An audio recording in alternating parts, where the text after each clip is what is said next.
Start off the afternoon with the Ole Miss Rebels. We have TJ Dottery here, and he is ready for any questions that we might have. We'll start over here on the left side. TJ Davis Baker, WSFA in Montgomery. Obviously, you're going to be a leader on this team this year. And coming off such a strong season last year, just what are you most excited for in leading this Ole Miss defense? Just like you said, being a leader, so being able to set the standard, showing the team that there's no drop-off, showing everybody else there's no drop-off, and being able to just be exciting and bring that land shark defense to full effect. In the middle, fourth row. Thanks so much. David Edelstein, the sports director at WJTV, the CBS station in Jackson, Mississippi.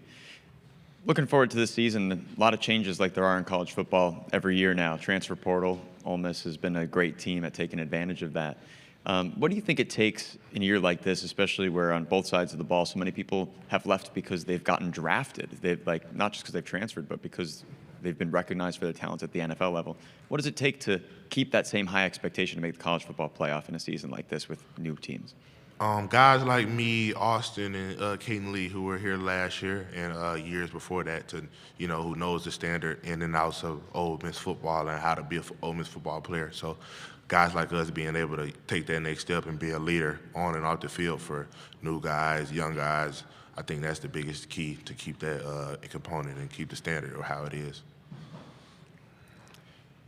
We'll stay here in the middle, fourth row.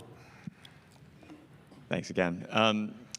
Being here, we're connected to the College Football Hall of Fame, literally just a building over. I was talking to someone earlier, and they were saying Coach Kiffin is kind of on track to maybe be in here one day, not just walking around, but enshrined. What makes him the right leader for this Rebels team in your eyes, a guy who sets that standard that you just talked about? Him being himself every day. I think Kiffin never tries to be anyone else or anything for the media or anybody. I think him being himself is huge for us because he shows that him being himself is perfect and just good enough, and him setting the example for us every day. On the right side, third row. Alex Byington on three. Kind of along those lines, as a player, what are some of your reactions when you see Lane, having fun on social media and kind of showing that different side of him? And how does that compare to what you see in the locker room or in the clubhouse? I laugh because like I said, I think he's somewhat of the same, majority of the same person. So like when he's making those type funny comments or things on social media, he's the type to do the same thing in practice. He'll pull you to the side and do it. I mean, he's not outspoken to just do it in front of the team, but he'd pull it to the side and he'd crack a joke with you every now and then. So it's just funny. I laugh. Just with a player, just anytime he sees a player or something, he always makes jokes with a player. He talk to me and interact with another player. He's just funny like that, man. He's just a funny guy. Left side, third row. TJ, coming from such a successful high school program like Catholic, how much do you think that helped you in where you are today? I think it was huge. I think that matured me coming into college, being able to somewhat know the standard of not the program, but just how to be a person, how to be a human, how to be a young man. And just, I think that transitioned well into college and knowing to just step into this role. You look at last season, and there are a couple of plays, maybe Kentucky and the LSU game, where if they go the different way, you guys go where you want to go. Does that underscore when coaches tell you never know when a key play is going to happen? Say that again, I'm sorry. Does that underscore when coaches tell you never know when a key play is going to happen, so you have to go all out every play? Definitely. Yes, sir. I think the coaches, they appreciate that, and that's huge, three controversial plays, and maybe each game could flip the score and maybe turn those into W's. But I think that was just a key example and lesson for us. So I just try to reiterate that to the new guys and young guys that every play matters and the small details matter. I try to just reiterate that to everybody else. Left side, third row. Hi, TJ. AP Stedham, AP as we see it. I stepped out, so hopefully this question wasn't asked. What have you learned from Pete Golding as a defensive coordinator? Did you answer that question yet? What about Pete Golding? What did you learn about Pete Golding as a defensive coordinator? He's really intelligent. Like the guy, he's really intelligent, and I know if you well, you don't know, but if you were to see our schemes and the type of things we run, you'd think we'd be running a lot. But he simplified it to where so many coverages are somewhat the same or have somewhat details that are the same, to where all of our coverages and schemes, it may seem like a lot, but he simplifies it. So like just the intelligence of the game, him being able to teach that. A lot of coaches can have all these schemes and not be able to teach it to the players, but him being able to put that from the board into these players' minds is huge. In the middle, third row.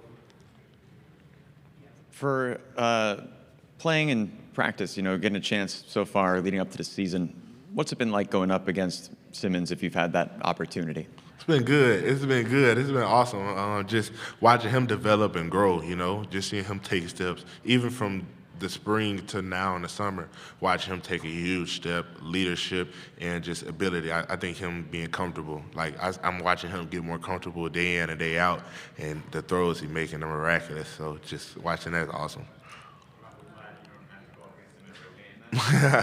He's awesome. He's great. He'd be a great opponent to go against, but I'm glad I get to play against him and just make him better in practice.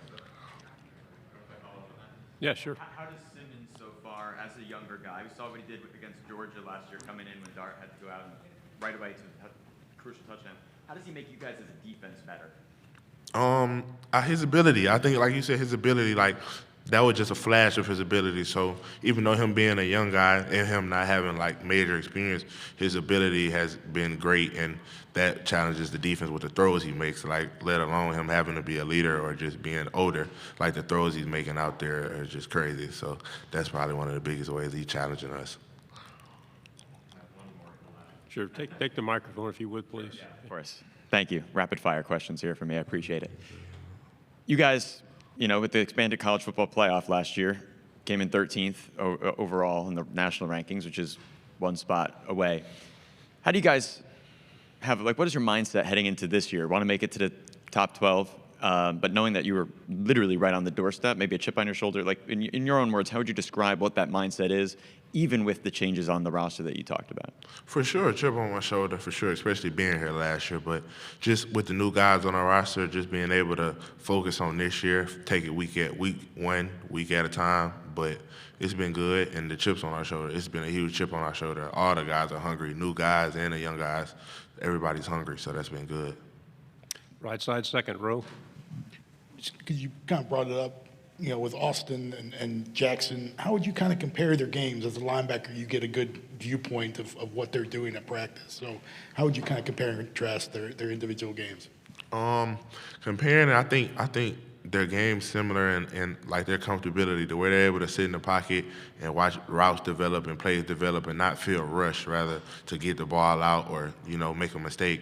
I think his comfortability is growing, and I think that's where he's getting that from Dart. Dart was really comfortable back there and just a mature leader, so I think that's where he's getting that from. I have a final question over on the left side. TJ, are you familiar with the quarterback that transferred from Ferris State?